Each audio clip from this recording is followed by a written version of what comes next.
الصلاة والسلام علیکہ یا رسول اللہ وعلی آلک واصحابک یا حبیب اللہ الصلاة والسلام علیکہ یا نبی اللہ وعلی آلک واصحابک یا نور اللہ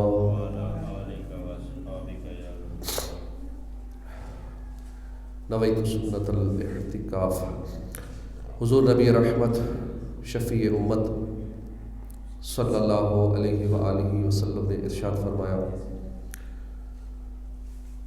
جبریل امین نے آج مجھے آ کر خبر دی کہ یا رسول اللہ صلی اللہ علیہ وآلہ وسلم، جو کوئی آپ پر ایک مرتبہ درود پاک پڑھتا ہے، اللہ پاک اس پر 10 بار رحمت بھیجتا ہے، 10 گناہ مٹاتا ہے، 10 درجات بلند فرماتا ہے، اور جو کوئی آپ پر سلام بھیجتا ہے، اللہ پاک اس پر 10 بار سلام بھیجتا ہے۔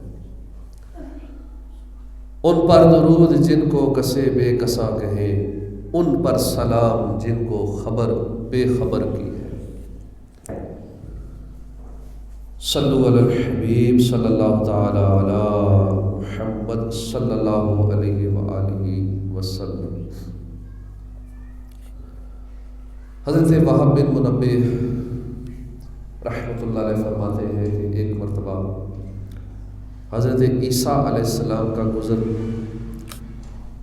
ایک ایسی بستی کے پاس سے ہوا کہ جس کے انسان چوپائے، چرند پرند، کیڑے مکوڑے سب مر چکے تھے، کوئی جاندار زندہ نہیں تھا۔ آپ علیہ السلام کچھ دیر کھڑے ہو کر اس کو دیکھتے رہے، پھر اپنے حواریوں سے متوجہ ہو کر فرمایا کہ یہ سب اللہ کے عذاب سے ہلاک ہوئے ہیں، اگر ایسا نہ ہوتا تو یہ ایک ساتھ نہ مرتے، سارے جو اکٹھے مر گئے تو ضرور ان پہ اللہ کا عذاب آیا ہوگا۔ پھر آپ نے ان مردوں کو پکارا، اے بستی والو۔ ان میں سے ایک نے جواب دیا، لبیک یا روح اللہ، یعنی اے روح اللہ وہ حاضر ہے۔ آپ نے ارشاد فرمایا، تمہارا گناہ کیا تھا؟ اس نے کہا کہ ہم شیطان کی پوجا کرتے تھے اور دنیا کی محبت میں گرفتار تھے، دنیا سے محبت کرتے تھے۔ آپ نے فرمایا، تمہاری شیطان کی پوجا کیا تھی؟ وہ بولا کہ ہم اللہ پاک کے نافرمانوں کی پیروی کرتے تھے۔ آپ نے ارشاد فرمایا، تمہاری دنیا کی محبت کیسی تھی؟ اس نے کہا کہ ایسی جیسی بچہ اپنی ماں سے محبت کرتا ہے، جب دنیا ہمارے پاس آتی ہم خوش ہوتے، جب دنیا چلی جاتی تو ہم غمگین ہوتے۔ ساتھ ہی ہم نے لمبی امیدیں باندھ رکھی تھیں اور اللہ پاک کی اطاعت سے منہ پھیر کر اس کی ناراضی کی طرف بڑھتے چلے جا رہے تھے۔ آپ نے ارشاد فرمایا کہ تمہارا یہ حال کیسے ہوا؟ اس نے کہا کہ ہم نے رات خیریت سے گزاری اور صبح کے وقت ہم حاویہ میں تھے۔ فرمایا کہ حاویہ کیا ہے؟ وہ بولا کہ سجین۔ شاید فرمایا سجین کیا ہے؟ اس نے کہا کہ دنیا کے تمام حصوں جتنا آگ کا ایک انگارہ، اس میں ہم سب کی روحیں دفن کر دیں گے۔ آپ نے شاید فرمایا کہ تمہارے ساتھ جو باقی لوگ ہیں، تمہارے ساتھی، وہ بات کیوں نہیں کر رہے، تم اکیلے بول رہے ہو؟ وہ بولا کہ وہ بات کرنے کی طاقت نہیں رکھتے۔ ارشاد فرمایا اس کی وجہ؟ وہ کہنے لگا کہ ان کے منہوں پر مہر لگا دی گئی، آگ کی لگامیں ڈال دی گئی۔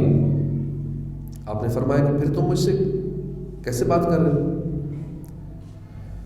حالانکہ تم بھی تو انہی میں سے ہو؟ تو اس نے کہا کہ یقیناً میں انہی میں سے ہوں، لیکن میرا وہ حال نہیں ہے جو ان کا ہے۔ جب مصیبت آئی تو ان کے ساتھ مجھے بھی گھیر لیا گیا، اور اب میں حاویہ میں ایک بال سے لٹکا ہوا ہوں، میں نہیں جانتا کہ مجھے کس وقت گرا دیا جائے یا پھر میں نجات پا لوں۔ آپ نے حواریوں سے فرمایا میں سچ کہتا ہوں، جو کی روٹی کھانا، صاف ستھرا پانی پینا اور کوڑا دانوں پر کتوں کے ساتھ سو جانا دنیا اور آخرت کی بھلائی کے لیے یقیناً کافی ہے۔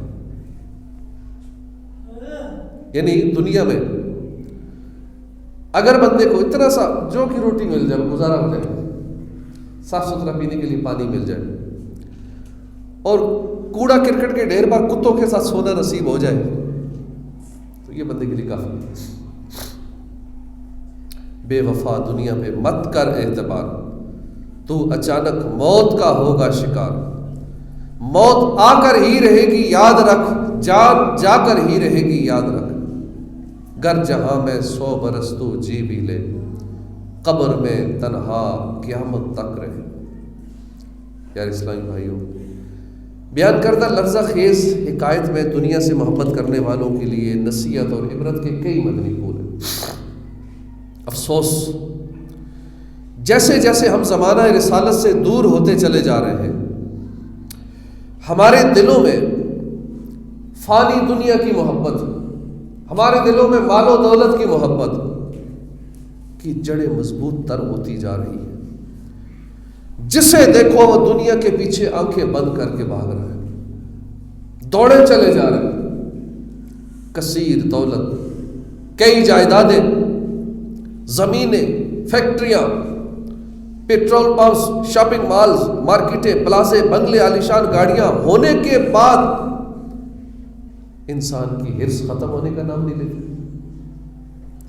اگر کوئی درد مند عاشق رسول ایسوں کو نیکی کی دعوت پیش کرے تو اسے یہ کہہ کر جھڑک دیا جاتا ہے کہ دنیا اس کی عزت کرتی ہے جس کے پاس دولت ہو، دولت مند ہی کامیاب ہوتا ہے، وغیرہ وغیرہ۔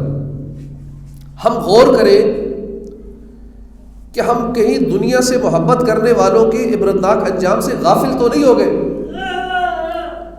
کیا ہمیں ہمیشہ اس دنیا میں رہنا ہے؟ کیا ہمیشہ دنیا میں رہنا ہے؟ کیا ہمیں مرنا نہیں ہے؟ کیا ہمیں مغفرت کا پروانہ مل چکا؟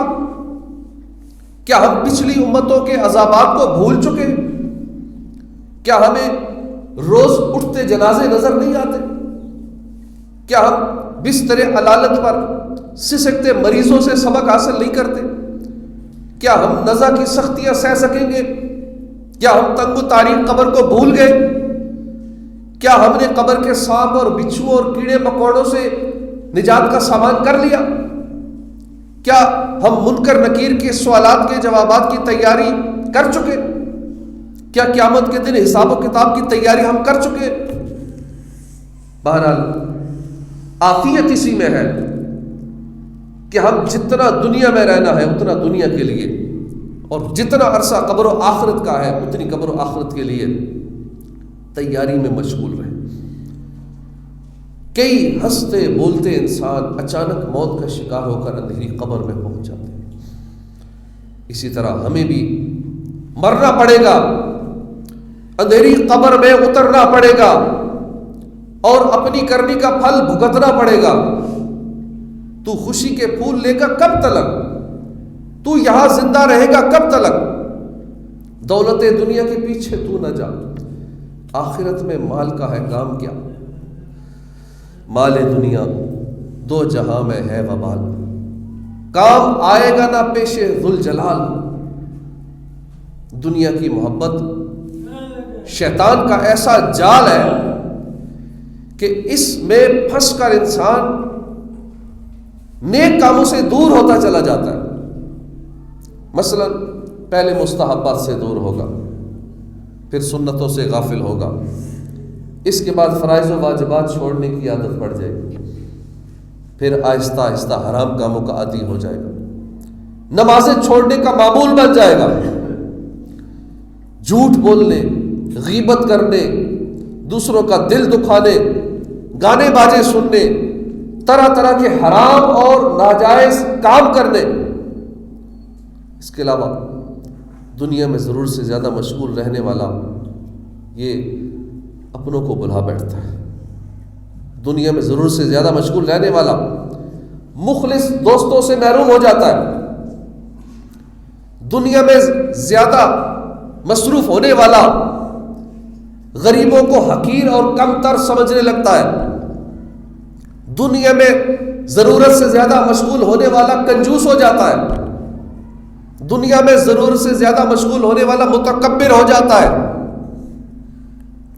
دنیا میں ضرورت سے زیادہ مشغول رہنے والے پر نصیحت اثر نہیں کرتی، اس کو جتنی اچھی اچھی باتیں بتا لی جائیں، بڑے لمبے لمبے بیان سنا دیے جائیں، لیکن چونکہ اس کے دل میں دنیا کی محبت ہے، اور جب تک دنیا کی محبت اس کے دل میں، کوئی بات اثر نہیں کرتی اس میں۔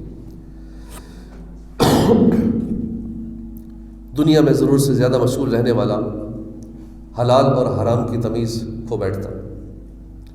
دنیا میں ضرورت سے زیادہ مشغول رہنے والا حقوق العباد اور حقوق اللہ کی پرواہ نہیں کرتا، غافل ہو جاتا ہے۔ دنیا میں ضرورت سے زیادہ مشغول ہونے والا چوروں، لٹیروں اور ڈاکوؤں کا شکار ہو جاتا ہے۔ الغرض دنیا کی محبت میں ضرورت سے زیادہ مشغول ہونے والا طرح طرح کی آفات میں مبتلا ہو جاتا۔ دنیا میں ضرورت سے زیادہ مشغول رہنے والے اگر دنیا کی حقیقت کو جان لیتے تو کبھی بھی دنیا سے دل نہ لگاتے۔ قرآن کریم کی مختلف آیات مقدسہ میں دنیا کی حقیقت کو بیان کیا گیا ہے کہ اس دنیا کی اصل حقیقت کیا ہے۔ ہم اسی کو سمجھ بیٹھے ہیں، سارا کچھ اسی دنیا کو سنوارنے کے لیے سارا ٹائم دے رہے ہیں، آخرت کے لیے ہمارے پاس ٹائم ہی نہیں۔ سورہ حدید 27واں پارہ آیت نمبر 20 میں ارشاد ہوتا ہے، ترجمہ کنز الایمان، جان لو کہ دنیا کی زندگی تو نہیں مگر کھیل کود اور آرائش اور تمہارا آپس میں بڑائی مارنا اور مال اور اولاد میں ایک دوسرے پر زیادتی چاہنا۔ صراط الجنان کے اندر اس کی تفسیر میں لکھا ہے کہ اس آیت میں دنیا کی حقیقت بیان کی جا رہی ہے تاکہ مسلمان دنیا کی طرف راغب نہ ہو، کیونکہ دنیا بہت کم نفع دینے والی ہے، جلد رخصت ہونے والی ہے۔ اس آیت میں اللہ پاک نے دنیا کے بارے میں 5 چیزیں بیان فرمائی۔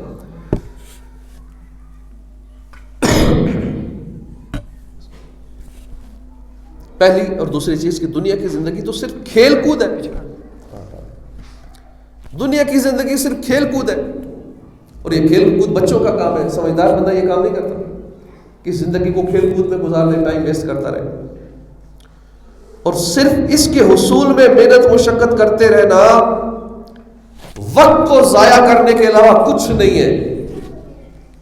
کہ ایک تو زندگی مختصر سی ہے، اور اس امت کی عمریں تو بہت کم، 60-70 سال ایوریج عمر ہے، اور جو تھوڑی سی ہے اس میں سے بھی کتنا وقت نیند کی حالت میں گزر جاتا ہے، کتنا وقت کھانے پینے میں گزر جاتا ہے۔ اگر 8 گھنٹے بھی آرام کرتے ہیں اور 60 سال کی زندگی ہے تو 18-20 سال تو سونے میں گزر گئے، باقی اتنے ہی سال تقریباً وہ کھانے پینے اور دیگر معاملات میں گزر گئے۔ عبادت کے لیے کتنا وقت بچا، اس کا بھی اگر حساب نکالا جائے تو بہت تھوڑا وقت بچتا ہے، اور 40-50 سال کے بعد تو ویسے ہی بیماریوں کی نظر باقی زندگی ہو جاتی ہے، دوائیوں سے گزارا چلتا ہے، اور پھر ایک وقت آتا ہے دوائیاں بھی اپنا کام چھوڑ دیتی ہیں، اور پھر بندہ اپنی صحت کو ہی روتا رہتا ہے، اس نے کیا عبادت کرنی ہے، کیا دین کی خدمت کرنی ہے۔ تو جوانی کا جو وقت ہے 30-40 سال کے اندر اندر کا وقت، اس میں جو کرنا ہے کر لیجیے۔ بڑھاپے میں کہاں ہمت، جو کچھ کرنا ہے اب کر لو، ابھی نوری جوان۔ ریاضت کے یہی دن ہے، یہ جوانی کے دن، یہ صحت کے دن، یہ فراغت کے دن، ان کو غنیمت جان لیجیے۔ ریاضت کے یہی دن ہے، بڑھاپے میں کہاں ہمت، جو کچھ کرنا ہے اب کر لو، ابھی نوری جوان۔ دنیا کی زندگی زینت و آرائش کا نام ہے، اور زینت و آرائش تو عورتوں کا شیوا ہے۔ چوتھی اور پانچویں بات جو اس آیت کریمہ سے معلوم ہوئی کہ دنیا کی زندگی آپس میں فخر و غرور کرنے اور مال اور اولاد میں ایک دوسرے پر زیادتی چاہنے کا نام ہے، کہ میرے پاس مال زیادہ، اس کا مال کم، میری اولاد زیادہ، اس کے پاس اولاد کم، ہماری اتنی نفری ہے، اس کے پاس تھوڑے بندے۔ جب دنیا کا یہ حال ہے اور اس میں اتنی قباحتیں، اتنی برائیاں موجود ہیں، تو اس میں دل لگانے اور اسی کے حصول کی کوشش کرتے رہنے کی بجائے ان کاموں میں مشغول ہونا چاہیے کہ جن سے اخروی زندگی سنور سکے۔ آئیے اب دنیا کی حقیقت کے بارے میں بزرگان دین کے اقوال سنتے ہیں۔ حضرت علی خواص رحمۃ اللہ علیہ فرماتے ہیں کہ دنیا ابلیس یعنی لعین شیطان کی بیٹی ہے، اور دنیا سے محبت کرنے والا شیطان کی اس بیٹی کا خاوند ہے۔ ابلیس اپنی اس بیٹی کی وجہ سے اس دنیا دار شخص کے پاس آتا جاتا رہتا ہے۔ لہذا میرے بھائی، اگر تم شیطان سے محفوظ رہنا چاہتے ہو تو اس کی بیٹی سے رشتہ قائم نہ کرو، اس دنیا سے دل نہ لگاؤ، ورنہ شیطان سے تمہاری پکی دوستی ہو جائے گی۔ حضرت فضیل بن عیاض کہتے ہیں کہ حضرت عبداللہ بن عباس نے فرمایا، قیامت کا دن ہوگا، قیامت والا دن ایک نیلی آنکھوں والی نہایت بدصورت بڑھیا جس کے دانت آگے نکلے ہوں گے لوگوں کے سامنے ظاہر ہوگی، اور پوچھا جائے گا کہ اس کو جانتے ہو؟ لوگ کہیں گے خدا کی پناہ، اس کی پہچان سے اللہ کی پناہ چاہتے ہیں۔ کہا جائے گا یہ وہی دنیا ہے جس پر تم فخر کیا کرتے تھے، جس کے لیے تم اپنا سارا وقت دیا کرتے تھے، جس کے لیے تم اتنی کوششیں کیا کرتے تھے، یہ وہی دنیا ہے اتنی بدصورت جو تم اب دیکھنا نہیں چاہ رہے اس میں۔ اسی کی وجہ سے تم قطع رحمی کیا کرتے تھے، رشتہ داروں سے تعلقات کاٹتے تھے، رشتہ داریاں کاٹتے تھے، اسی کی وجہ سے تم حسد کیا کرتے تھے، اسی دنیا کی وجہ سے جسے تم اب بدصورت کہہ رہے ہو، تم تکبر کیا کرتے تھے، دشمنی کیا کرتے تھے۔ پھر اس بڑھیا نما اس دنیا کو جہنم میں ڈال دیا جائے گا۔ تو پکارے یہ دنیا کہ اے میرے پروردگار، میری پیروی کرنے والوں کو بھی جہنم میں ڈال دے، میری جماعت کا ہے۔ اللہ پاک فرمائے گا ان کو بھی اس کے ساتھ ہی کر دو۔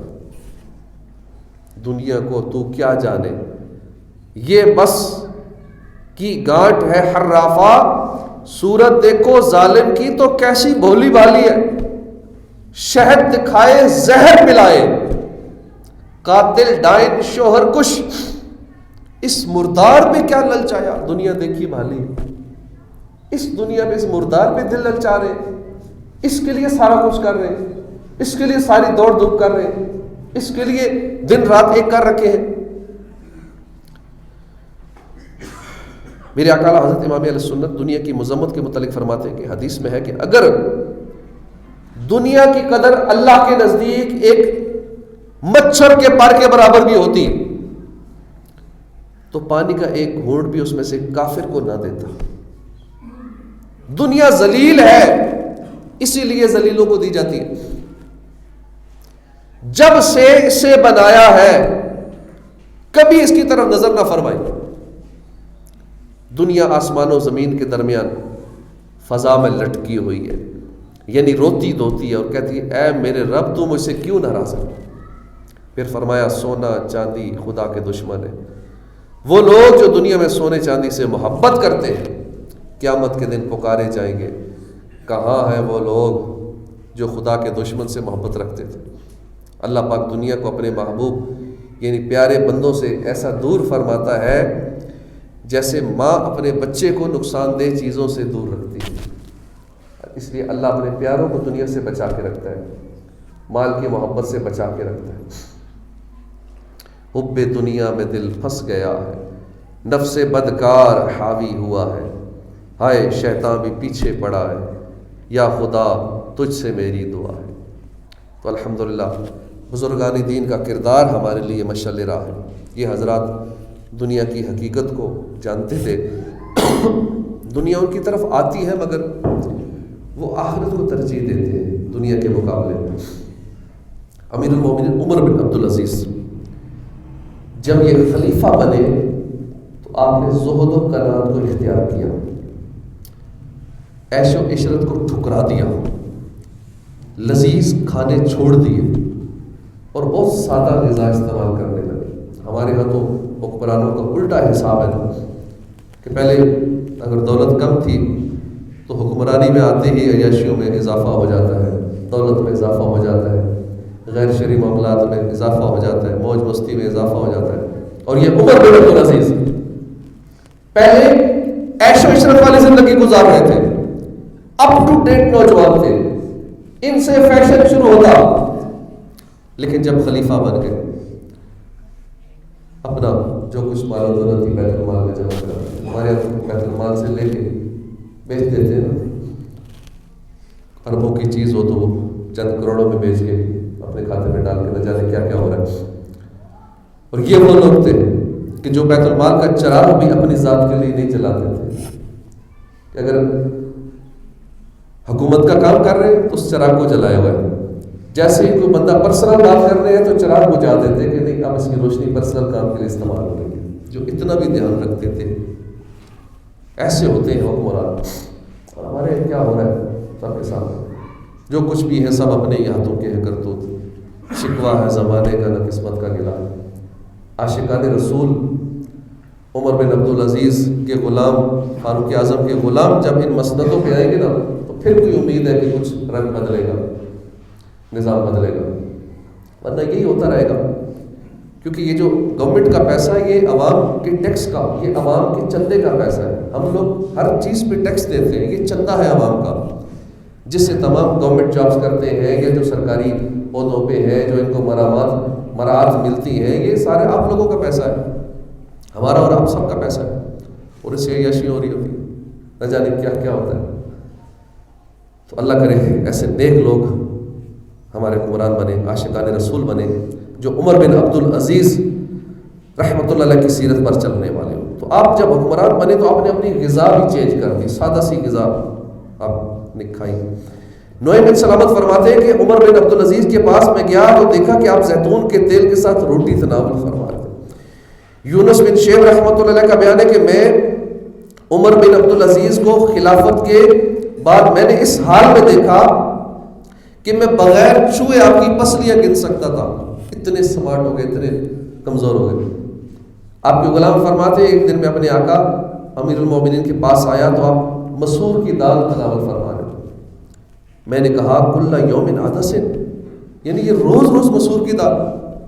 آپ کی زوجہ محترمہ نے فرمایا کہ ھذا طعام مولا کا امیر المومنین، یعنی امیر المومنین کی یہی غذا ہے، روز مسور کی دال۔ مسور کی دال کی فضائل ہی بہت ہیں، یہ دل کو نرم کرتی ہے، مسور کی دال آنسو لاتی ہے، 70 انبیاء کرام کی برکات اس میں شامل ہے مسور کی دال میں۔ اور امام فالبی فرماتے ہیں کہ عمر بن عبدالعزیز ایک دن زیتون، ایک دن گوشت اور ایک دن مسور کی دال سے روٹی تناول فرماتے ہیں۔ ایک بزرگ فرماتے ہیں کہ مسور اور زیتون نیک لوگوں کی غذا ہے، کیونکہ زیتون جنتی پھل ہے، اور روایتوں میں آتا ہے کہ 70 بیماریوں کی شفا ہے اس زیتون میں، لیکن خالص زیتون ہو، آج کل کے جیسے ملتا ہے کیمیکل ملاوٹ والا، ایسا نہ ہو، خالص ہو۔ یہ بدن کو دبلا کرتا ہے، مسور جو ہے بدن کو دبلا کرتا ہے، اور دبلا بدن عبادت میں مددگار ہوتا ہے۔ مسور سے ایسی شہوت نہیں بھڑکتی جیسی گوشت کھانے سے بھڑکتی ہے۔ تو یہ ایک حقیقت ہے کہ ہمیشہ رہنے والی آخرت کے مقابلے میں دنیا بہت جلد ختم ہو جانے والی ہے۔ دنیا کا طلبگار بظاہر خوش ہوتا ہے، لمبی لمبی امیدیں وابستہ کر لیتا ہے، اس کی رنگینیوں میں گم ہو جاتا ہے، مگر جب ہوش آتا ہے تو پھر ہاتھ ملتا رہ جاتا ہے۔ دنیا میں رہ کر جو آخرت کی بہتری کی کوشش کرتا ہے اس کی دنیا بھی اچھی ہو جاتی ہے، اس کی آخرت بھی سنور جاتی ہے، جبکہ دنیا میں رہ کر صرف دنیا کمانے والا آخرت کے فوائد سے، ثمرات سے محروم ہو جاتا ہے۔ دنیا کی رنگینیوں میں کھونے والا شیطان کو بڑا پیارا لگتا ہے، جبکہ آخرت کی تیاری کرنے والا اللہ کا محبوب بن جاتا ہے۔ دنیا کا راستہ بظاہر نفسانی خواہشات اور لمبی امیدوں کی وجہ سے آسان نظر آتا ہے، لیکن انجام بڑا برا ہے۔ آخرت کا راستہ بظاہر مشکل اور دشوار نظر آتا ہے، لیکن اس کی منزل بڑی خوبصورت ہے، اور جنت کی صورت میں منزل اس کا۔ جنت بہت ہی پیارا مقام ہے اور ہمیشہ رہنے والا خوبصورت مقام ہے۔ چونکہ دنیا آخرت کے مقابلے میں ہمارے بڑے قریب ہے، لہٰذا اس کی طرف جلدی دل مائل ہو جاتا ہے، جبکہ آخرت دنیا کے بعد ہے، اس لیے اس سے غفلت برتی جاتی ہے۔ یاد رکھیے، دنیا کو دنیا کہنے کی وجہ بھی یہی ہے کہ دنیا آخرت کے مقابلے میں ہم سے زیادہ قریب ہے، تو ہمیں اس دنیا سے دل نہیں لگانا چاہیے۔ اس کو مسافر خانہ ہے تو مسافر خانہ ہی سمجھنا چاہیے، جو حقیقت ہے کہ اس دنیا کو مسافر خانہ کہا گیا، تو مسافر خانے میں کبھی بھی دل نہیں لگایا جاتا، گیسٹ ہاؤس میں دل نہیں لگایا جاتا، وہ عارضی ہوتا ہے۔ اصل جو ہماری منزل ہے، جہاں ہم نے جانا ہے، اصل ہمارا ٹھکانہ وہ ہے، اس ٹھکانے کی طرف توجہ ہونی چاہیے، راستے میں دل نہیں لگایا جاتا۔ اللہ کے آخری نبی صلی اللہ علیہ وسلم نے فرمایا کہ دنیا اس کا گھر ہے جس کا کوئی گھر نہیں ہے آخرت میں، دنیا اس کا مال ہے کہ جس کا دوسرا کوئی مال نہیں ہے، اور دنیا کے لیے وہ جمع کرتا ہے جس کے پاس عقل نہیں۔ تو اللہ پاک ہمیں عقل عطا فرمائے تاکہ ہم آخرت کی تیاری کرنے والے بن جائیں، ہمارا وقت آخرت کی تیاری کے لیے ہو، ہماری کوششیں آخرت کی تیاری کے لیے ہو، ہمارے سارے کام آخرت کی تیاری کے لیے ہو، اور آخرت کی تیاری ہوگی جب ہم اللہ کو راضی کرنے والے کام کریں گے۔ ہر کام میں ہماری نیت یہی ہوگی اللہ راضی ہو جائے۔ اللہ کو ناراض کرنے والے کام کریں گے تو اللہ کو راضی کیے بغیر کوئی چارہ نہیں، اللہ ہی سے ناراضگی مول لیجیے۔ ہم تو ڈرتے رہنا چاہیے کہ ہماری کسی حرکت کی وجہ سے میرا رب ناراض نہ ہو جائے، صغیرہ گناہ کو صغیرہ سمجھ کے بھی نہ کرے کہ کہیں اللہ اسی سے ناراض نہ ہو جائے۔ اپنے آپ کو صغیرہ گناہوں سے بچانا ہے، کبیرہ گناہوں سے بچانا ہے، نیک اعمال کرتے ہوئے زندگی گزارنی ہے۔ اللہ پاک عمل کی توفیق عطا فرمائے، ہمیں دنیا کی محبت سے بچائے، آمین بجاہ نبی الامین صلی اللہ علیہ وسلم۔